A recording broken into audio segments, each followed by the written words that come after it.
Mantan suami menghilang tanpa jejak, Aura Kasih tak ingin putrinya benci sang ayah. Setelah bercerai dengan Erik Amaral, Aura Kasih mengaku tak mengetahui keberadaan sang mantan suami. Aktris berusia 35 tahun ini bahkan tak berniat untuk mencari tahu keberadaan bapak dari anak sematawayangnya ini.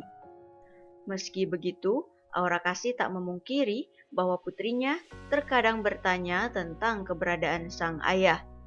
Demi menjawab pertanyaan putrinya itu, Aura Kasih pun selalu memberikan pengertian ataupun penjelasan yang baik. Pelantun Mari Bercinta ini tak ingin putrinya tumbuh dengan membenci sang ayah karena merasa tak dianggap. Sebagaimana diketahui, Aura Kasih menikah dengan Erik Amaral pada tahun 2018 dan bercerai pada tahun 2021.